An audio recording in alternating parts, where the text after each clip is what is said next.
From behind, and away they go from the 1600-meter marker.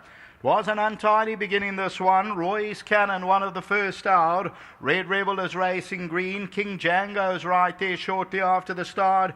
Grazer Rockin' is rockin', has got over from that wide draw, no sticking around. They're followed further back by Pygmalion. Julidar's racing awkwardly, caught 3 deep. They're followed further back by Lecture D, that's in the yellow. And then comes Feisty Courage, red sleeves and cap, the white blinkers off just like Magic's at the rail. They're followed by ABASHIRI's about 10-11 lengths off the leader. Chestnut Grove and Canago completely outpaced the trailer.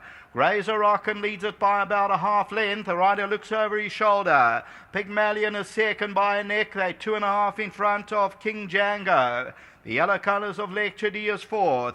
Red Rebel continues to race very awkwardly, and then comes Roy's Cannon. Julie Dawes now being asked to quicken up, and they're followed further back by Feisty Courage. About to be homeward bound, and Grazer Rockin' the leader. Pygmalion is second by a neck, 3 lengths to King Django, Lecture D. Down the inside, Red Rebel. ABASHIRI comes out for a run, and the leader is Grazer Rockin', Pygmalion. Grazer Rockin' comes towards the outside. Down the inside, Red Rebel, Julie Dawes, King Django, and ABASHIRI's very much a live wire. And it's Grazer Rockin', how much in the tank? ABASHIRI's a big runner, and ABASHIRI and Grazer Rockin' over the last 100. ABASHIRI's going the better in the orange though. ABASHIRI won it, Grazer Rockin' second, running on for third just like Magic, and Red Rebel ran fourth. Well, that was the opener on Daily News 2000, and the winner is number 1, ABASHIRI. 6 rand on the tote, 190 the plays. And ABASHIRI, the son of Go Deputy, came from well off the pace. And this one is under cornet offer for Mike Azzi. During the week we spoke about these colours of the great politician, the Imperial Silver, and now it's in the colours of Mr. Van Vieren, and you'll see just kept together ABASHIRI. You could see halfway up the straight, he was travelling oh sweetly, he was definitely going to be a live wire, and he wins it well. Number 6, Grazer Rockin', overcoming that draw, so they committed and they got beat a length and a quarter. Then it's about 3 lengths to number 8, Just Like Magic. They were followed by Red Rebel, Very Green. Jalidar found the support equipped at the blinkers. Lecture D further back. King Django, Chestnut Grove. Canago, all at sea. He's going to show big improvement, more ground, and with the run under the girth. Then came Pygmalion and Feisty Courage, and then Roy's Cannon. We'll take a look at the head-on. Grazer Rockin' is in the blue. The horse in the orange is ABASHIRI, the first-timer by Go Deputy from Lammerskral Stud, and then goes towards the inside as Grazer Rockin' drifts towards the outside of the track, but ABASHIRI very much in contention, and then races away under the hands to win by that length and a quarter or so. The tote favourite was number 6, and that was Grazer Rockin'. Second race, that starts off our bipod. It's also on the turf. It's over 1,600 metres. Until then, back to the studio.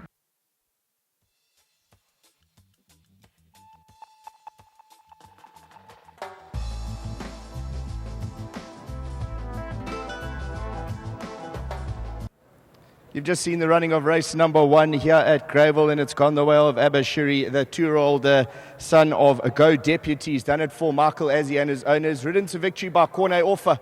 Mark found itself a bit off the pace, but quickened really well. You've got to be oh so impressed with this debut. Yeah, very, very impressed. You know, he's also shown us tremendous amount of ability on the tracks as far as his action goes and everything, and his whole demeanour. Bringing him to the race course today, I said to Adrian, I'm going to put him in the deep end. He's not a horse that I think is quite ready yet, but he's shown me enough to get to the course. And Corne worked him last week, and he said to me, Mr. Az, if this horse doesn't run green, he'll win. I know that you haven't wound him up, but he gives me such an amazing feeling. When he jumped out and dropped off so far off the pace, and Corne was at him, and I watched him, it reminded me of a horse that 1 year, many years ago of mine, called Imperial Dispatch, and that Natal breed is 1200, just tailed off, and I thought, oof, I made a mistake bringing him here. He turned into the straight, and he just took off and left them for dead, and when I saw him making up that ground, I thought, oh my gosh, how's this horse just moving past him? And then when he hit the front, I knew it was a formality.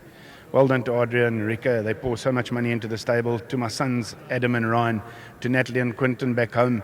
they're really doing the hard hours and mileage for me, and I just sort of concentrate and do what I have to do. And to my grooms that are down here in Natal with me, those guys are putting in the effort big time. They're really working extra mileage for me. Well, Mr. Azzy, it's a great start to the day. You've obviously got the two big ones to look forward to. How your run is faring for the two big ones? Yeah, look, I've got 3 in there. That was Prince of Orange first run for me. Amsterdam was only with me 5 days last time, and then we got the Deputy. I'm hoping Deputy gives a bold showing. As I said last week, I would have preferred to have had just another 7 days with him, give him one more gallop, and I think I would have had him right there. But he's a horse who never ever runs a bad race. He doesn't know how to run a bad race, and I'm just hoping he gives a bold showing. Well, we wish you all the best. Great start to the day. It can only get better from here, so enjoy it. Thank you so much. Let's quickly chat to Pierre Cornet Orfa just before we chat to the owners. Step in, Cornet, you can take us through the race. Really turned it on the last 200 meters. Yeah, it definitely was. You know, when I got onto this horse the first time ever at home, I said to Mr. Az, how many times has he won? But he told me, no, he's an unraced 2-year-old. And I said, it's impossible. You know, he's such he's a very professional horse at home. You know, going down to the start, he went down like he's done it 100 times. He's a beautiful horse. Mr. Az didn't give me any instructions. He told me he might come here and be a bit green when the gates open. That's exactly what happened. But I left him alone. He's got a big action. I left him to find himself. And at about 700, I felt the need to pull him out because he wanted to get going. You know, he wanted to stretch his legs, and he's a really good horse, I think. Definitely something, a race like this, winning first time out, you can build on this, and this horse might go places, definitely pick up a few more. Yeah, I would tick this one in the books. The further he goes, the better he's going to get this horse. They really got a smart horse on their hands here. Nice again for Mr. Van Vuuren and his whole family to be here this time. Great to be in these colours again. To Mr. Az, his old team, and to Daily News today, great sponsorship again. To my sponsors, SMG Cape Town and Vasco's, thanks very much for the support. Great stuff, Cornet. Whilst we've got you, probably one of your better rides that I picked out, Mountain Master. Yes, you know, I was a little bit cocky and I messaged Mr. Bass after working him and told him I'm going to win the Lonsdale for him. So hopefully I'm right. He's very well at home. I got onto a chance to work him a little bit, and he's doing well at home. So he's in with a very big chance. All the best. Thank you very much. All right, time for the owners. Looks like a family affair here. We got Arjan and Rico van Vuuren. How did you enjoy that? Oh, that was superb. That was lovely. Just seeing coming from all the way back to the front was, it was spine-thrilling. And it's always nice to have a winner first time out. You're not 100% sure the horse will bring it to the course, but you must be over the moon. Oh, absolutely, yes. I didn't even have my high heels on. I was just sitting, expected him to come probably last. And, he surprised. So well done, Michael Azzy and Chip Jury. He was awesome. Well, I don't think the high heels would have made any difference here in the winner's enclosure anyway. How did you enjoy that? You dressed to kill. Yes, no, definitely. It's our first win on Greyville, and I must say it tastes bittersweet. So we're waiting now for race 7, and what a way to start the day. 100%, and I'm sure the champagne's going to be flowing in anticipation for the big one. No, definitely. All credit to Michael and his team. They've worked very hard on, especially all our 2-year-olds. And ABASHIRI is no exception. And today, we didn't come here expecting a win, and we'll take them any day. Well, great stuff. Good luck for the big one, and enjoy the winner for now. Thank you very much. Thanks so much. There we've seen the running of race number 1 here at Greyville Racecourse. That's gone the way of the number 1 trained from the Michael Azzy stable. Pierre Cornet Orfa did duty on that one. And that's pretty much it. Mr. and Mrs. Van Vuuren were the owners. I've got to give a 3 months daily news subscription to Mr. Van Vuuren, which I'll give to him now. That was the first race. We'll see you back for race number 2.